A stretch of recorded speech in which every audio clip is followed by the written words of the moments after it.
I mix what I like, what I like, what I like, what I like, what I like. But I think what I wanted to do, what I'll do to get us started is talk a little bit about my engagement last night. I honestly forgot this thing even exists. But one of the reasons why I think what we're doing here at Black Power Media is so important is because um, I think we are an important effort at balancing out what exists in our media environment. So I was invited to Fox Soul TV last night to be part of this panel on the Tammy Mack show about Black capitalism. And I'll put the link in the show notes later if folks actually want to see it. It's quite revelatory, I think, for a number of reasons. One, chief among them at least, is it was for me an important reminder again of why we do what we do here at BPM, why individually I have tried to do some of the work I have tried to do, because so much of the conversation around, in this case, Black economics, is wildly, I think, distorted, intentionally confused, and a bit of a problem. So it was interesting that just in this, and again, and my point would be really also that, in addition to that, would also be that it's not that I'm suggesting, certainly the people on the panel last night, and for the most part, we actually agreed more than I would have thought. So this isn't an issue of, I think, a lack of principle or character or you know, I don't think that anybody necessarily, certainly last night on that panel, is engaged in some conscious of effort to con their own community. But the mythologies that we all try to address here on this platform abound and were in center stage last night in a few, I think, quite concerning ways. So even when there was an analysis of capitalism, to a certain extent, colonialism was brought up, um, uh, labor exploitation, the powerful established mythologies and narrative kicked right back in several cases and instances to drag us back and to drag the conversation back to where I think, at least, we don't, and I think it's been proven, where we don't get any advance or substantive answers or inducements forward. So, for instance, from Tulsa to the circulating dollar to even at one point, the point was raised that those who invest and own take the risk and therefore have more skin in the game than workers. Certainly, the phrase financial literacy was brought up on a number of occasions. The debate between should we have political or economic power was raised. And there's, obviously, and it becomes very difficult, particularly in these kinds of commercial media settings where you have breaks for commercials, where you have 5 invited guests plus a host involved in the conversation. Makes it hard to really, which again is in part by design, to push past any of those myths in any meaningful way. And also it requires a certain level of skill, which even after all these years, I admit in these kinds of settings, I still struggle with. So sometimes it people walk away with this idea that someone has won, so to speak, a debate or an argument, largely because their performance has been superior to that of someone else. But that doesn't mean their analysis is any better. And I definitely suffer from that a lot. There are a lot of people who are very skillful, whose performance in these settings is high level, um, who have a quickness of thought and tongue, and even wit, uh, that surpasses my own. But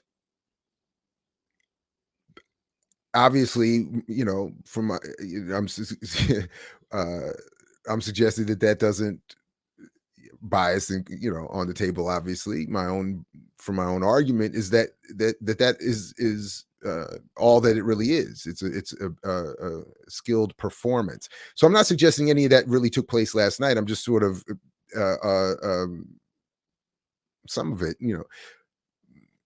outlining some of the struggles that I've seen others suffer, and I've certainly struggled with, most notably. And I, always bring it back to this, the famous, and I think never seen or heard, or the infamous, not really famous, debate, I participated in some years ago, where it was me and Glenn Ford, the late Glenn Ford, against Michael Eric Dyson and Professor James Patterson.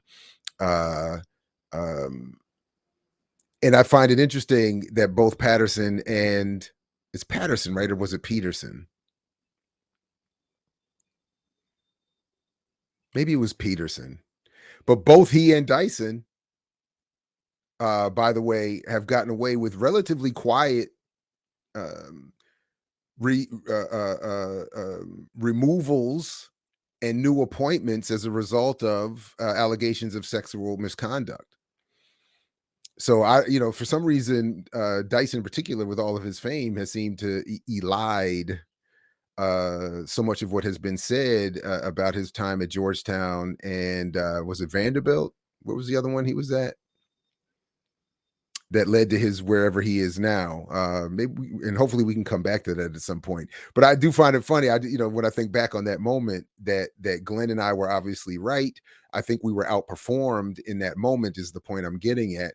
But our combatants were not only wrong, but wildly unprincipled in their apparent personal private behavior.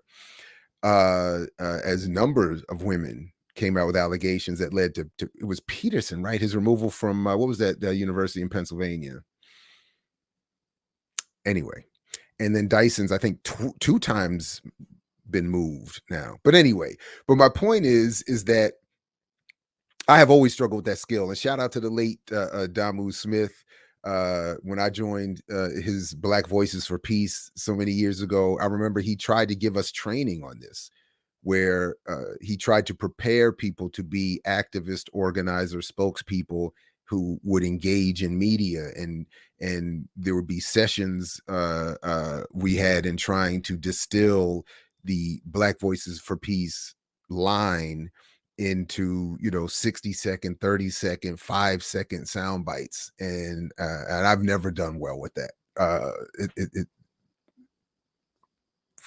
Anyway, so but because of that, when people throw out these very popular and easily regurgitated myths about the circulating dollar, we got to do what we did back with Black Wall Street. Um, Working people are, as the people who invest in business are as they're the ones that take the risk, and therefore it not only doesn't understand the economy, but it again promotes this idea that it's the uh, low financial literacy, the poor habits, the bad behavior of Black people in particular, and poor people in general, that leads to uh um the inequality that we suffer. So that was going on last night. And then afterwards, I gotta say, and I hope the brother reaches out to me, because brother Ross, pictured right there in the middle square at the bottom, next to me, uh uh younger brother. Apparently he's an artist. He works with Revolt TV, Puffy's platform. uh Good dude. Apparently, I think he came across as a very good dude. But after the fact, this was my favorite part. And then I see my brother's here, so I'll pull him up in a second. But the after we taped, and it was clear that there was some polite disagreement. Because in fact, I said as we were asked to close that when I was asked to quickly describe my work, and particularly on buying power, I said that the work is the antithesis to what this brother was saying about the promotion of financial literacy and the power of investment, the value of business ownership, etc. And then afterwards, after the tape, oh, that was the other thing. It was taped, and the other thing that I struggled with in this that I wanted to share real quick was that, and maybe we'll come back to this at another time, but there was a problem with the taping at one point. And at one point we had all given these responses, and I thought I had done particularly well in quickly outlining what Two Black and I had done in knocking down this myth of Wall Street and the circulating dollar. And then we were told that we would have to redo the entire segment because of some sort of recording error. And as anybody with this experience, or people familiar might realize, like, you can't always just recapture the magic, so to speak. And if you're not reading from a script or some rehearsed line, it's not always easy to, So the second time around, I obviously don't think I don't think I hit it, as well. So that was unfortunate. But then my point is, so after this thing, and this is where I'll wrap up here for now. The brother says, Brother Ball, Jared, Dr. Ball, whatever he was saying, how is it that you're reaching this conclusion when it's so clear we lack the financial literacy, and we have this money, and I can even show you the Nielsen reports that prove what I'm saying. And I said, my man. And I just was, as polite as I could. And it always and I always feel, I don't know, I don't feel comfortable when this comes up like this, but I just said, my man, please get the free book. And, because this is exactly what I'm saying, is the problem with how we reach our conclusions, that Nielsen is not what it purports to be, and there's a great amount of misunderstanding.